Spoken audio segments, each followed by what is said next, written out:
Assalamualaikum warahmatullahi wabarakatuh. Halo semuanya, perkenalkan nama saya Novelia Cintanania Pratama dari MAN 2 Jember sebagai peserta resensi Perpusda tahun 2025. Pada kesempatan kali ini, saya akan meresensi buku yang berjudul Merasa Pintar Bodoh Saja Tak Punya karya Rusdi Matari. Buku ini diterbitkan di penerbit Buku Mojok pada tahun 2016.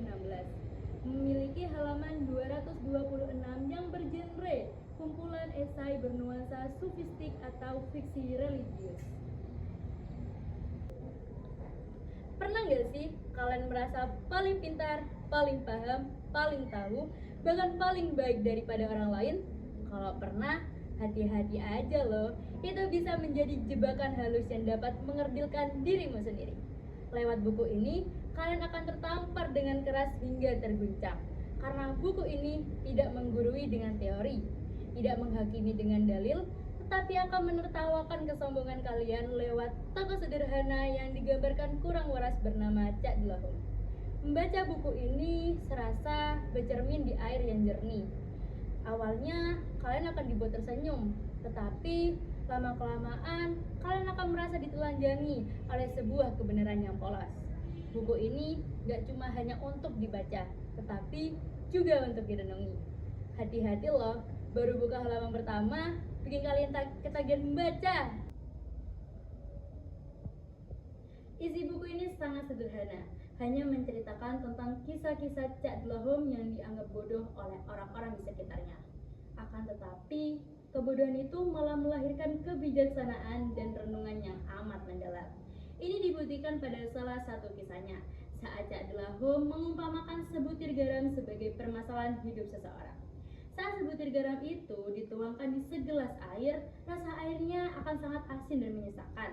Tapi saat sebutir garam itu ditaburkan di sebuah telaga yang besar, rasanya akan hilang begitu saja.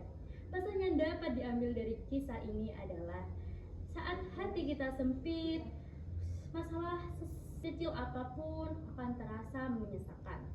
Akan tetapi saat hati kita luas, masalah sebesar apapun akan larut begitu saja. Rusdi Matari sangat cerdas ya dalam memadukan suatu gaya bahasa. Di sini Rusdi Matari memadukan dua hal yang berseberangan, yaitu antara humor dan spiritual.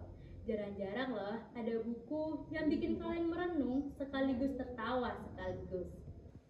Nah, di sini dapat kita simpulkan bahwa Rusdi Matari bukan seorang penulis biasa. Ia cerdas dalam memadukan gaya bahasa. Dalam kutipannya tidak ada kata-kata kasar yang memojokkan para pembaca, akan tetapi kata-kata ironi dan kelakar.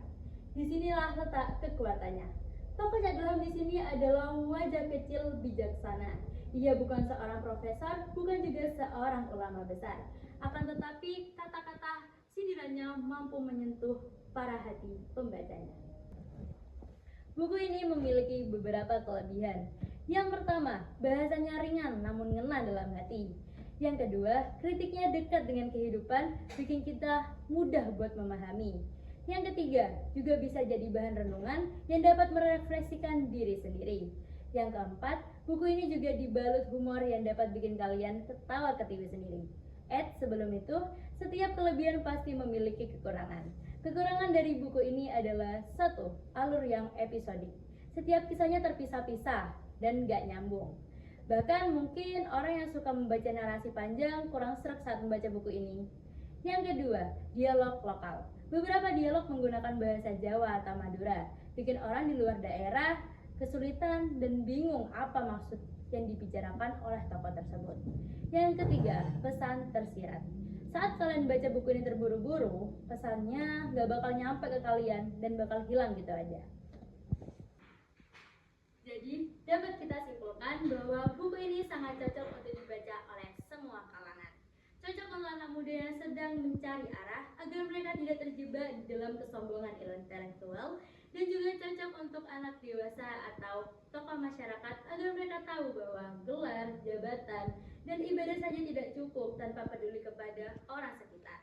Cocok juga untuk kamu yang sedang penat dalam kehidupan. Karena membaca buku ini serasa menghirup udara segar, ringan tapi memiliki makna yang mendalam. Buku ini menampar tapi dengan kelembutan, Buku ini mengkritik tapi dengan penuh cinta.